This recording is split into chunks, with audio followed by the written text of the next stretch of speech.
So yun po, no, what's up sa inyo mga paps? Orange Pongkan TV nga po pala and I am signing in. So for today's video, ayan, magpapalit tayo ngayon ng swing arm. Ayan, ito yung swing arm. Upper speed na swing arm mga paps, no?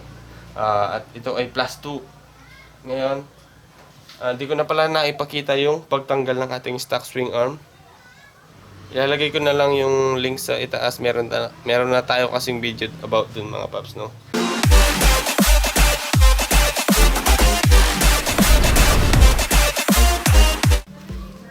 So ayan mga paps, no? Ilagay na natin yung ating swing arm. Once pala plus 2 kayo or plus 3, wag dagdag kayo ng chain. Mamaya, tignan nyo. At kailangan din pala ng washer dito sa swing arm. Kasi medyo maluwang yung pagitan ng swing arm. Hindi kagaya ng stock is sakto lang. Swak na swak. Ayan mga paps, paglagay tayo ng isang washer. Ito yung swing arm.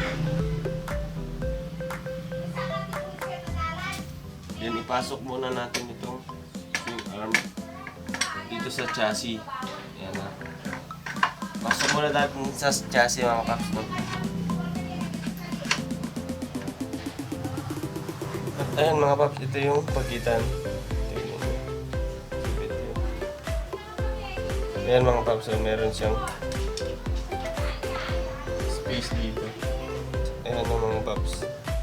Kaya kailangan malagyan ng spacer dito. Yan, lagyan.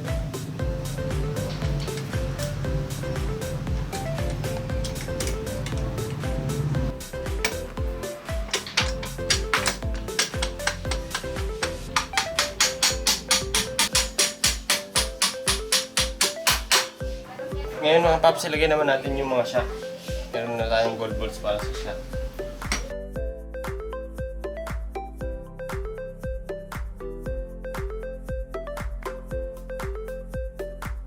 Ito naman axle niya sa swing arm mga paps.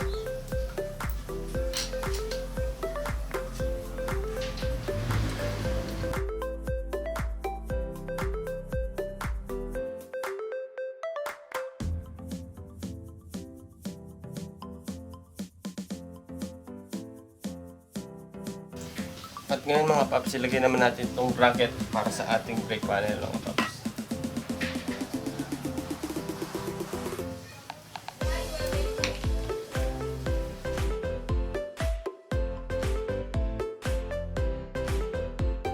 Bumili tayo ng mas mahabang brake rod kasi nag-plus 2 tayo mga paps. Kasi hindi abot yung brake rod na stock sa ating bagong swing arm. Mas na sinagad mo yung rear wheel natin. Ito yung mahabang brake rod natin. Tignan natin yung lumang brake rod. Wait lang. Bumili tayo ng mas mahabang brake rod kasi nag-plus 2 tayo mga paps. Kasi hindi abot yung brake rod na stock sa ating bagong swing arm. Mas na sinagad mo yung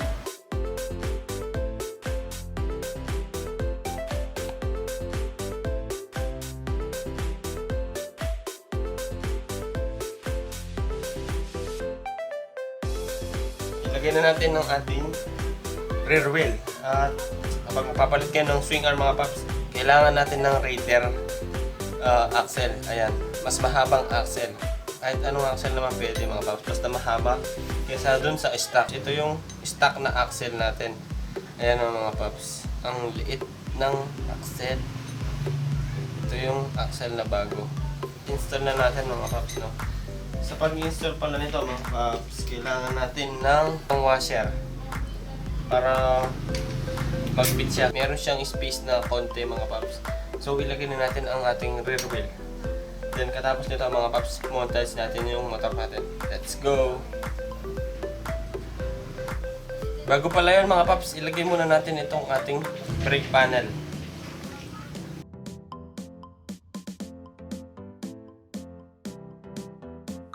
So yun mga paps, bago pala natin ilagay ang ating rear wheel, kailangan muna natin tanggalin itong ating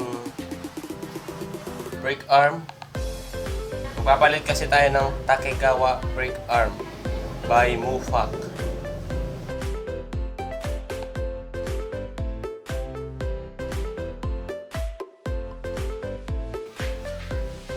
ilagay na natin ang ating rear wheel.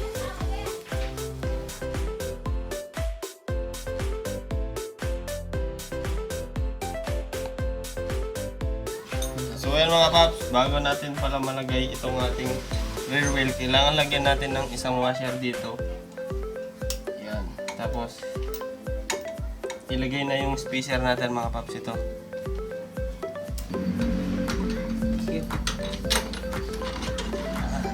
Yan mga paps, ilagay na yung isang spacer dito sa kabila. Yeah, boy. Nilagyan din natin siya ng washer dito sa kabila mga paps. Yan o. Ito yan mga paps. At doon sa loob ng ating sprocket or yung flange. Dito sa loob sa pagitan ng spacer at saka no bearing. So hindi ito yung basihan para magpantay ito mga paps ha. Ilagay na natin yung ating chin mga paps no, para mapakita ko na rin sa inyo at ma-montage na rin natin mga paps. So ayun mga paps, maraming salamat. Ilagay na natin yung ating chin.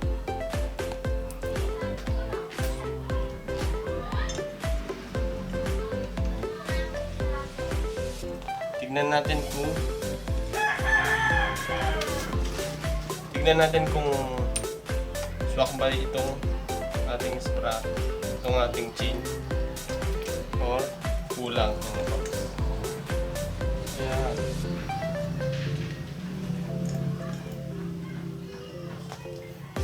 Medyo mahaba yung kulang sa ating chin mga paps. Kuha na lang muna tayo dun sa ating old na chain mga paps no. Ganito haba ata yung kailangan mga paps. Hindi ko na sinukat muna. Mamaya na. Bahala na mga paps kung sobra ba o kulang. Ayan. Tanggalin natin. Gamit lang tayo ng paputol ng kadena.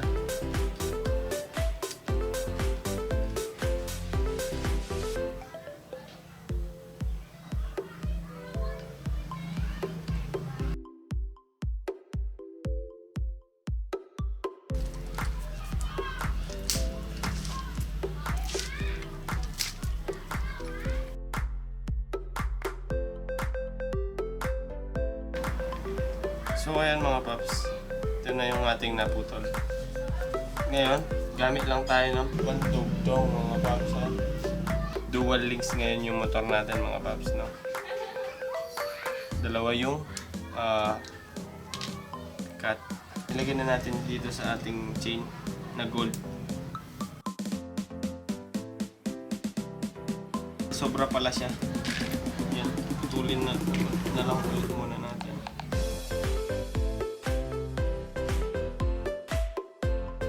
So ayan mga paps, dahil swak na, ayan, lagyan na natin.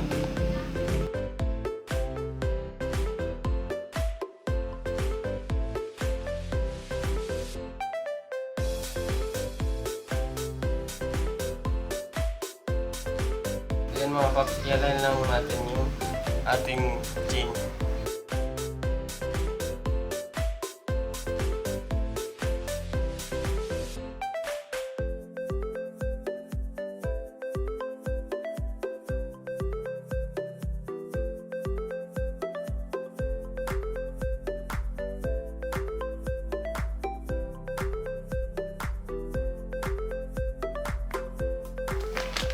At ayan, ilagay naman natin itong ating bagong brake arm mga paps. Ito ay Takegawa. Ayan, Takegawa Mufak. Ayan. Thailand brand din to mga paps. So ayan mga paps, dahil nagka-aberya tayo doon sa ating brake or sa brake rod, ayan, hindi malagay-lagay kanina. Nagpapabricate muna tayo ng hook. Ayan. Parang ganito siya. Ngunit, ayan, ginawa niya lang itong nut para mas easy. Nalagyan na natin yung brake rod. Lagay ko muna mga paps na para tuloy-tuloy.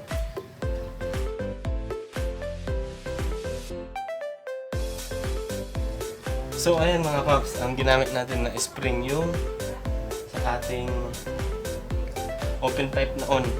Pwede pala siya mga paps. Kasi ito mga paps, itong stock is sobrang haba. Hindi ko nasukat masyado. Dapat dito panda ko pinapabricate yung bolts na yun. So ayan, pwede na to mga paps. Matibay naman yan. Ayan, ilagay na natin tong ating brake arm na Takigawa.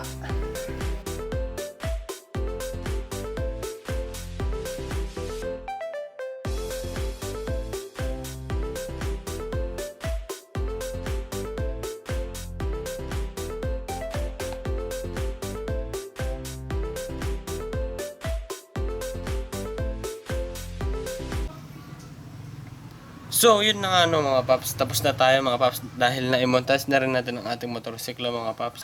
Dito na nagtatapos ang ating vlog. Mga paps, huwag nyo palang kalimutan mag-subscribe at i-hit yung notification bell. Ang susunod natin na vlog sa ating motorsiklo is yung baka maglagay tayo ng bagong open pipe or basta, hintayin nyo na lang mga paps. At ako nga pala ang inyong lingkod, Orange Pongkan TV. And I am signing off in just 3, 2, 1. Peace! Wait no longer, I'm playing with the monsters. Everything that brought me alive. Going wrong like monsters, playing with the monsters. They brought me alive, but got no alibi.